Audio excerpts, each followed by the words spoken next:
بسم اللہ الرحمن الرحیم۔ محترم ناظرین، السلام علیکم۔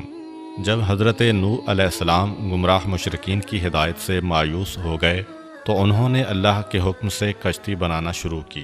جب وہ مکمل ہو گئی تو آپ نے مومنین کو بلایا جو بہت کم تھے اور ان سے کہا کہ کشتی میں سوار ہو جاؤ، جبکہ قرآن میں سورہ ہود کی آیت نمبر 41 میں ارشاد ہوتا ہے، یہ اللہ کے نام سے چلے گی اور رکے گی، بے شک میرا پروردگار بہت بخشنے والا مہربان ہے۔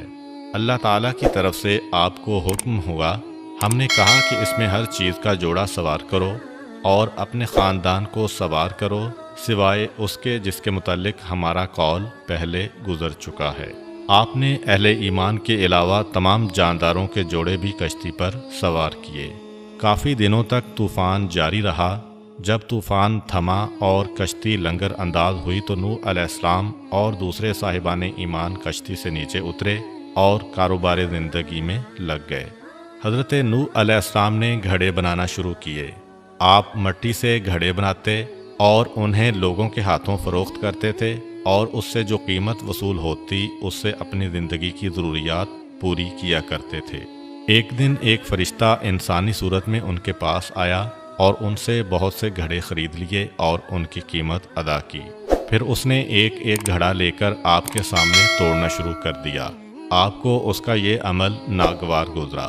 کچھ دیر تو آپ یہ دیکھتے رہے، لیکن جب وہ باز نہ آیا تو آپ کے صبر کا بندھن ٹوٹ گیا اور اس سے فرمایا، اے شخص، تو یہ کیا کر رہا ہے؟ تو میرے ہاتھ کے بنائے ہوئے گھڑے کیوں توڑ رہا ہے؟ گاہک نے کہا، آپ کا اس سے کیا واسطہ ہے؟ یہ گھڑے میں آپ سے خرید چکا ہوں اور اس کی قیمت ادا کر چکا ہوں، اب یہ میری ملکیت ہیں، میں انہیں توڑوں تو آپ کو کیا اعتراض ہے؟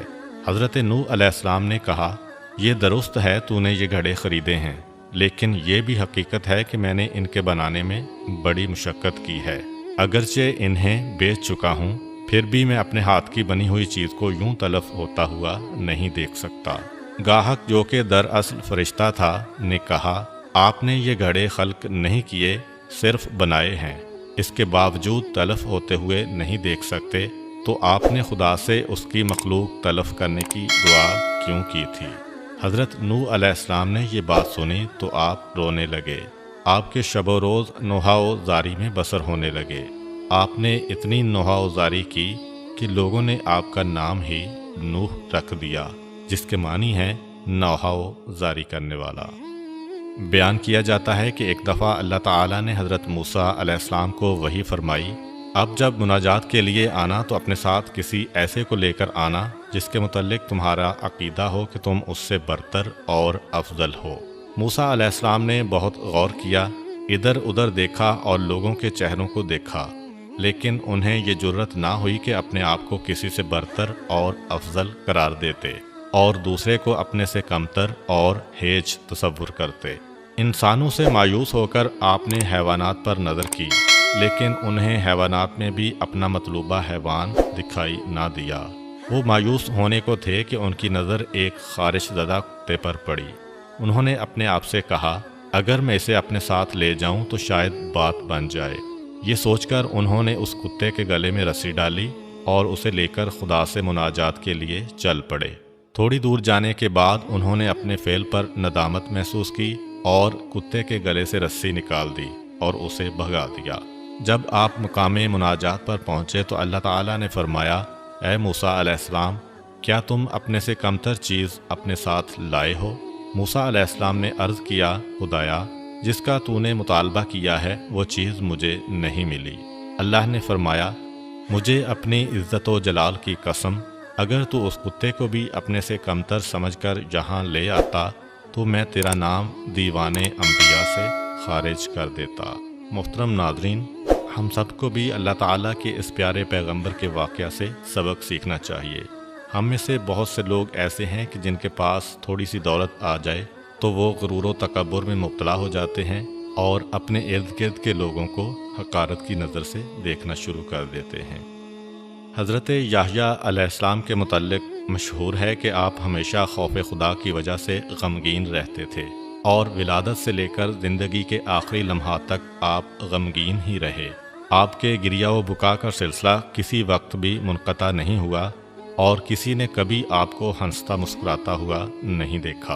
ایک مرتبہ حضرت زکریا علیہ السلام نے بارگاہ احدیت میں عرض کیا، خدایا میں نے تجھ سے اس لیے بیٹا طلب کیا تھا کہ میری آنکھوں کی ٹھنڈک بنے اور میرے لیے خوشی اور مسرت کا ذریعہ ثابت ہو، لیکن تو نے مجھے جو بیٹا عطا کیا ہے وہ تو ہمیشہ غمگین رہتا ہے اور ہر وقت روتا رہتا ہے۔ پھر ایک دن حضرت زکریا علیہ السلام نے اپنے فرزند سے فرمایا، میں نے خدا سے بیٹا مانگا تھا تاکہ میرے لیے خوشی کا ذریعہ بنے، جبکہ تو ہمیشہ غمگین رہتا ہے۔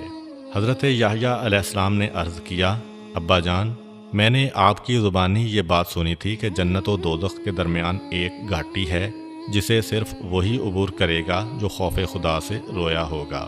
بہرحال حضرت یحییٰ علیہ السلام پوری زندگی مغموم رہے اور خوف خدا میں روتے رہے۔ آپ اتنا روئے کہ رخساروں پر گڑے پڑ گئے اور آنسوؤں کی وجہ سے زخم پیدا ہو گئے جن پر مرہم پٹی کی ضرورت پڑتی۔ ایک مرتبہ کا واقعہ ہے کہ حضرت عیسیٰ علیہ السلام کی اپنے خالہ زاد بھائی یحییٰ علیہ السلام سے راستہ میں ملاقات ہو گئی۔ حضرت عیسیٰ علیہ السلام انہیں دیکھ کر مسکرانے لگے۔ حضرت یحییٰ علیہ السلام نے انہیں مخاطب کر کے فرمایا، کیا وجہ ہے کہ میں آپ کو خوش و خرم دیکھ رہا ہوں؟ شاید آپ نے سمجھ لیا ہے کہ آپ کو ابدی امن و اطمینان مل گیا ہے۔ حضرت عیسیٰ علیہ السلام نے فرمایا، کیا وجہ ہے کہ میں تمہیں غمگین اور ترشرو دیکھ رہا ہوں؟ کیا تم اللہ کی رحمت سے مایوس ہو چکے ہو؟ اس کے بعد دونوں خالہ زاد بھائی اس جگہ پر رک گئے اور کہا، ہم اس وقت تک یہاں سے نہ ہلیں گے جب تک کہ خدا فیصلہ نہیں کر دے گا کہ ہم میں سے کس کا طرز عمل اسے زیادہ پسند ہے۔ اللہ تعالیٰ نے ان دونوں پر وحی کی، تم دونوں میں سے اچھا وہ ہے جسے ہماری رحمت کی امید زیادہ ہے اور جو ہمارے متعلق زیادہ سے زیادہ حسن ظن رکھتا ہے۔ بے شک انسان کو اللہ تعالیٰ کی رحمت سے کبھی بھی مایوس نہیں ہونا چاہیے اور اپنے مسائل اور مصیبت کے وقت صرف اسی سے لو لگانی چاہیے۔ امید کرتا ہوں کہ آپ کو آج کی ویڈیو اچھی لگی ہوگی۔